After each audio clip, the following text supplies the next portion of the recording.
في فجر يوم قائض من أيام يوليو، اجتمعت 8 فتيات في موقف الأوتوبيس الصغير بقرية الرويضات في دلتا النيل، كلهن في 19، لكن لكل منهن حلم مختلف ومأزق واحد: مصاريف الدراسة والحياة التي تزداد ثقلاً على أكتاف الأسر. اتفقنا على العمل موسمياً في مزارع البطاطس بمحافظة البحيرة بأجر يومي قدره 120 جنيه مبلغ بدا متواضعاً، لكنه كفيل بأن يشتري كتباً جامعية أو يسدد قسطاً معهد خاص أو حتى يجهز جهاز عروس. المستقبل: الإسمال مسار الدراسي سر الذهاب إلى الحصاد.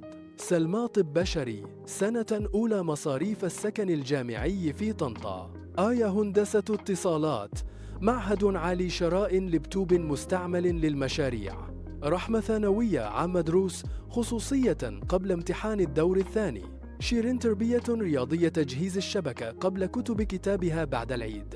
ملك تمرض مساعدة والدها على علاج كسر ساقه. نور تجارة إنجليزيرسوم السكشن العملي. جنافنون تطبيقية خامات مشروع التخرج. ياسمين آداب إعلام مصروف أسبوعي لأسرتها بعد وفاة الأم. ورغم اختلاف طباعهن جمعتهن روح المغامرة. تواعد على أن يتركن هواتفهن لتوفير البطارية في الحقول، فوعدت كل منهن الأخرى بقصص وأغنيات تنسي حرارة الشمس. انطلق الأتوبيس الرمادي عند 4 فجراً، داخله رائحة خبز طازج وأكواب شاي كانت توزع بخفة بين المقاعد، تبادلنا نكات عن عيال المدينة الذين لا يعرفون طعم التعب في الحقول، وضحكنا حين قالت ملك لما أرجع آخذ قرشين هاشترى تشيل جديد للشعر: البطاطس هتخلينا فلاحات بشعر أنعم من القطن. على الطريق الزراعي المتهالك كانت الشاحنات الثقيلة تجاور الأوتوبيس بلا حواجز.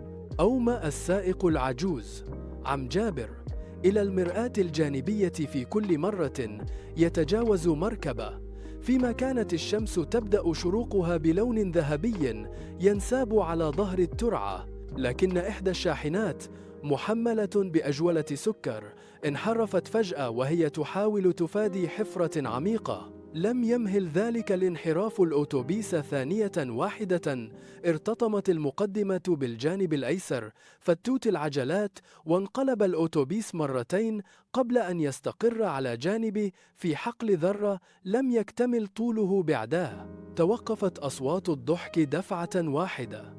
في لحظة لا تتجاوز طرفة عين انقلبت 8 حكايات مشتعلة بالحياة إلى قوائم تعزية على صفحات فيسبوك. المستشفى المركزي القريب استقبل جثامين سلمى وآية ورحمة وشيرين وملك ونورا وجنا وياسمين في أكياس بيضاء متشابهة لم يفرق بينها سوى أساورهن الوردية التي كتبن عليها أسمائهن بحبر أسود حتى لا تضيع حقائبهن في الحقول. في قريتهن على صراخ الأمهات والد شيرين حمل الدبلة التي اشتراها من مدخراته وبكى قائلاً: كان ناقص أسبوع وتلبسها. أما أسرة آية فنشرت صورة اللابتوب الذي كانت تأمل شراءه وكتبت: لن يفتح هذا الجهاز مشاريعها بعد الآن، لكنه سيظل شاهداً على حلم تأجل إلى الآخرة. لماذا تقطع فتيات متعلمات مئات الكيلومترات من أجل 120 جنيها يومياً؟ كيف تترك طرق زراعية ضيقة بلا صيانة ولا إنارة لشاحنات تفوق حمولتها 100 طن؟